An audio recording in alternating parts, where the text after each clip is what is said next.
together from clips of film made under a research program in computer. The images are arranged to illustrate this talk, which will be an attempt to suggest some of the formal problems that hold my interest regarding design in motion. This is the IBM 2250 graphic display console that generates the images in motion which I have been exploring. Dr. Jack Citron of IBM, who developed the computer program for this project, is demonstrating the way we select numerical variables that determine a particular graphic pattern. The program is based upon a single polar coordinate equation having about 20 parameters. Using the light pen, numerical values can be chosen and given to any of the parameters of the program. One soon learns how to control the graphic possibilities of this new medium and realizes that it is a very powerful and versatile figure generator.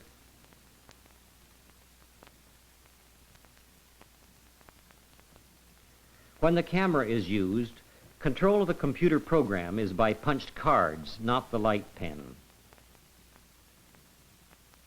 The camera, using black and white motion picture film, is automatically operated by control signals generated by the computer program. At a later stage, I recopy, with an optical printer, the black and white images onto color film. Using an assortment of color filters and superimposers, I am able to produce the images which you will see in the remainder of this film. This is one kind of action that I have been exploring. Asymmetrical, not center-oriented, a fluid kind of motion that is not stuck in one place. This motion is multiplex, no static elements except when it comes to rest. It has a path in space which is approximately a trajectory. I call it a linear figure. The essential problem with this kind of motion must resemble the creative problem of melody writing. It is, perhaps in its purest form, the most highly concentrated case study of the essence of art itself, involving as it does balance, contrast, tension, and resolution, all brought into play with minimum expenditure. Perhaps if these actions were structured with still greater contrasts of motion and scale, and some as yet unknown qualities, they might be developed through variations that we could recognize and respond to directly and emotionally. Of course, even these actions on the screen might work better if there were music of some sort related to them. I think of sound as a partner to this kind of visual experience, but I do not want the graphics to play a role of the lesser subservient partner. Starting with recorded history, I suppose we have had as much experience creating melodies as creating poetry. But who has experienced the satisfaction of composing more than a fragment in this new audiovisual art? What is needed, therefore, is for someone to be able to add a few years' experience to perfect his skill at designing motion for the eye to perceive. You have been seeing a kind of motion which I would have you compare with melodic linear phenomena of music. The comparison might be carried a step farther by showing how we might relate and harmonize two or more actions that run simultaneously. Here is a simple and obvious and quite infallible kind of polygraphic relationship. Parallel action rotated into 4 quadrant positions. Now, from here on, I'm going to present a kind of spoken counterpoint. I'll interrupt myself to explain what is on the screen, but I have more to say in general about formal problems. For example, the op art directions have indicated what values can be found in the effects of color as an experience for its own sake. There are the same potentials here, but with the added factors of time and motion.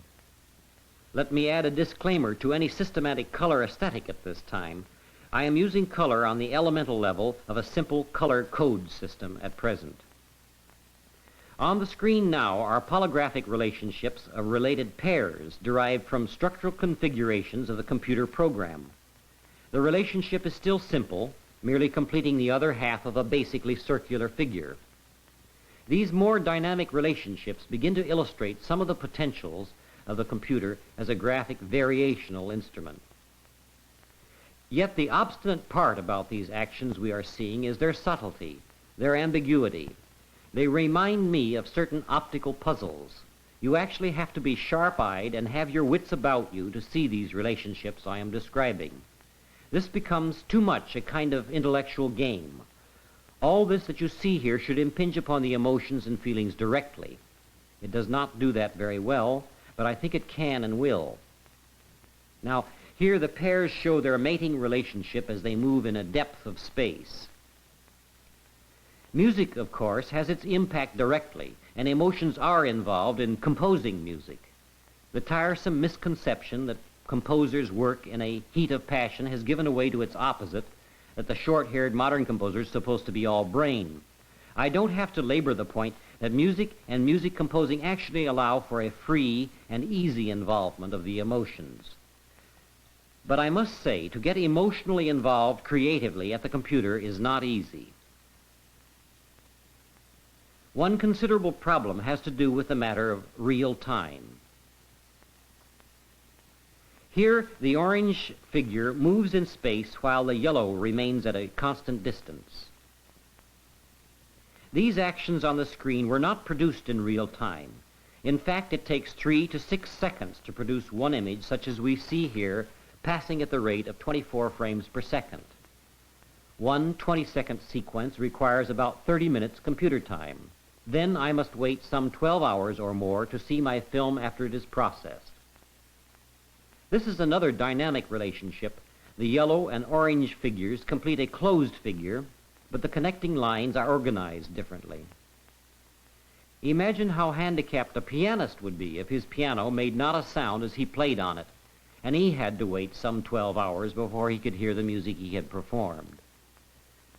The musician's reactions and his emotions and feelings are easily involved because all musical instruments to this day have operated in real time. But computers are evolving toward real-time operations with a material as complex as this, and I expect some of the hardships to ease. Now, these mated pairs advance and retreat in time opposed to each other. As difficult to combat as the old misconceptions about the romantic composers may be the ideas floating around that we may turn to art by computer as a labor-saving device. There is so much misunderstanding about the so-called electronic brain, which is supposed to do the work of 100 or 1,000 scientists. You can already expect to hear talk of the computer doing the work of many artists. There would be less nonsense in this if it were put the other way around. I would gladly share the task that lies ahead with many others who, I am sure, are abundantly cognizant of the problems. In fact, to me, it seems likely that problems such as I have tried to outline here will one day be collectively studied at many centers devoted to the computer arts.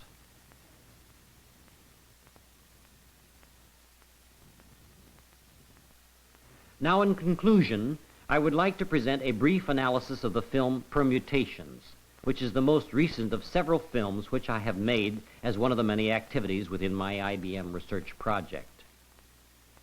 Permutations represents a first step toward developing a compositional language by which an art of graphics in motion might be structured in time.